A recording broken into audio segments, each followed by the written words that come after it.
Bonjour les amis, avant de rentrer dans le vif du sujet de cette vidéo de la plus haute importance, je voulais saluer le fan que j'ai rencontré hier en me promenant par le plus grand des hasards et dont vraiment la rencontre m'a fait un grand plaisir. Il m'a dit que ça faisait des années qu'il me regardait, que ça lui faisait du bien, qu'il avait un père qui vivait dans l'est de la France et qui me regardait tous les jours. Et c'est dommage, il n'avait pas le temps, on aurait volontiers bu un coup ensemble, et je voulais vous dire que ça fait toujours plaisir de rencontrer des gens qui me disent que mes vidéos leur font du bien. Écoutez, je crois pas que ça soit attraper le carafon, mais ça fait du bien, ça fait plaisir, et donc je voulais saluer cet ami qui quittait le coin où j'étais pour rentrer sur ces terres ce jour. Bon, sinon les amis, vous allez me tirer la gueule, ça j'en suis sûr, parce que là je suis poiré, je suis gaulé, je suis démasqué.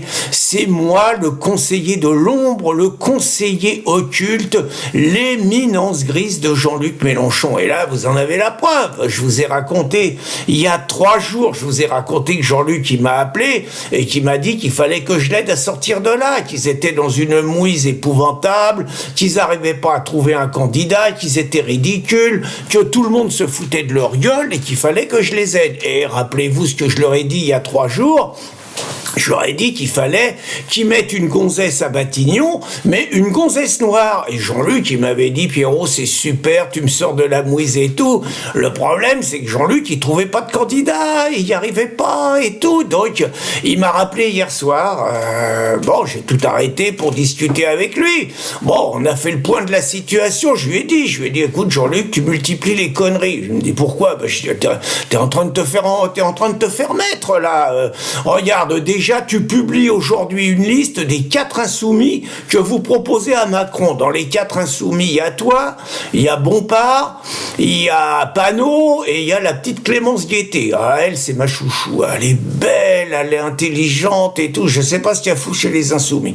Mais c'est autre chose. Mais j'ai dit à Jean-Luc, attends Jean-Luc, tu peux pas, t'es le chef, tu peux pas te mettre au niveau de Panot, de Bompard et de Guettet. C'est toi le chef. Là, t'apparais, tu prépares déjà, t'admets le truc, qu'ils vont pas te nommer à Matignon, il y a quelque chose qui va pas. Puis j'ai dit, puis enfin, t'es pas con quand même, rappelle-toi l'histoire Chirac-Balladur, si t'envoies la Poissonnière ou si t'envoies le Mongolo, je parlais de Panot et de Bompard, à Matignon, dans 2 ans, dans 3 ans, ils vont te niquer. Et ils vont dire que c'est les candidats légitimes, et toi, ils vont dire que t'as 78 ans, ils vont dire qu'il faut que tu prennes ta retraite. Non, tu déconnes. Oh, il me dit, t'as raison, putain, je suis fatigué, tu m'ouvres les yeux, t'as bien fait.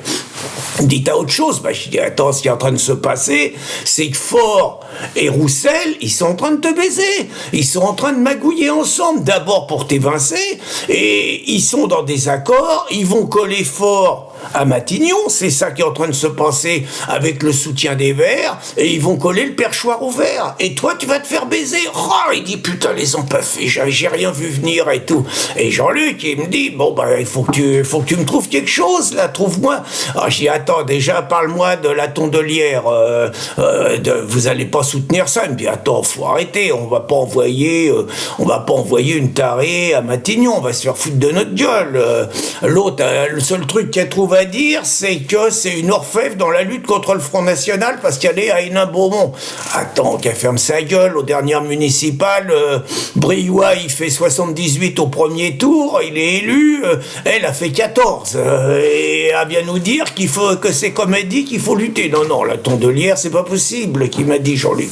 Donc j'ai dit, écoute, je sais pas si t'as vu, mais Roussel, il soutient fort, il faut que tu baises Roussel. Je lui ai dit, il faut que tu soutiennes une communiste. Il y a que comme ça que tu peux t'en sortir. J'ai dit, donc tu soutiens une communiste, tu dois bien avoir une communiste noire dans tes archives et tout. Moi, j'en sais rien, mais ça existe, une communiste noire. Tu dois avoir ça, faut que tu la balances, et comme ça, tu baisses Roussel et tu baisses fort. Oh, il me dit, t'es un génie, Pierrot. T'es un génie. Et il me dit, mais bien sûr, Huguette Bello. Huguette, 13 ans députée. 13 ans députée, sénatrice de la Réunion, PC, mais PC un peu particulière, elle a quitté le PC en 2012, elle se dit toujours communiste, bon elle est autant communiste que moi je suis curé, mais Huguette c'est le bon plan. Et il était tellement content Jean-Luc qu'on a entonné tous les deux une chanson un peu paillarde.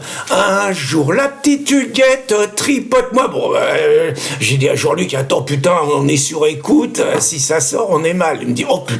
Bon, donc en attendant, voilà, grâce à moi, la gauche est sortie de la mascarade. Il n'y a plus que les socialos à convaincre, parce qu'eux, ils tirent la gueule, hein, les socialos. Mais là, le fait d'avoir mis une femme noire, ils peuvent pas la ramener. Là, ils sont baisés profonds, les socialos, parce qu'ils commencent à dire qu'Huguette, elle n'a pas voté la loi sur le mariage homo en 2012-2013. Mais bon, tout simplement parce que c'était sa rivale Taubira qui la présentait. C'était pas le fond, parce que Huguette, elle est correcte, hein, par exemple, quand il y a eu la loi contre le voile à l'école, Huguette, elle était contre. Hein, et Huguette, elle a protesté et elle a dit qu'il y avait une spécificité réunionnaise qui devait, quelque part, permettre le voile à l'école. Donc Huguette, c'est pas... Elle est présidente de l'Union des femmes réunionnaises, mais elle n'est pas islamophobe. Ça, c'est vachement important et c'est des gages de données. Alors maintenant... c'est pas gagné pour autant, je pense, hein, que la fumée blanche, excellent, la fumée blanche va sortir sur la réunion de la gauche cet après-midi pour proposer une noire. La fumée blanche, une noire, colossale finesse. Donc je pense que Huguette s'est plié. Huguette, ça va gagner. Mais c'est pas fini, les amis, parce que c'est pas Huguette qui décide, c'est pas Mélenchon qui décide, c'est Macron. Et Macron, je sais que c'est un pervers, mais il y a quand même quelques difficultés. C'est que les communistes ont fait seulement 9 députés. Aux dernières élections, c'est pas terrible. Et aux dernières européennes, ils ont fait 2%. Donc le nouveau Front populaire dit qu'il faut écouter la voix du peuple, ne veut pas du Rassemblement national à 37%, et ils vont nous coller une communiste qui fait 2% à Matignon. C'est peut-être dur à vendre, hein, moi je sais pas, mais c'est peut-être un peu dur à vendre. Et puis il y a l'autre chose, alors certes Choupinet c'est un pervers, certes, hein, certes sa perversité pourrait l'aider à présenter quelqu'un qui incarne la nouvelle France créolisée de Jean-Luc Mélenchon, mais il se dit que Choupinet, il est sur une autre piste, et l'autre piste, ce serait le gros Larcher, le président du Sénat, qui serait proposé comme homme de compromis. Il baiserait les Insoumis d'un côté, il baiserait le RN de l'autre, et il incarnerait le grand rassemblement, l'UMPS, qu'on regrette tant, l'UMPS que Choupinet, il a foutu en l'air en 2017. La suite au prochain numéro, et en attendant, amitié à Jean-Luc et salutations à la petite Huguette. Bonne journée les amis.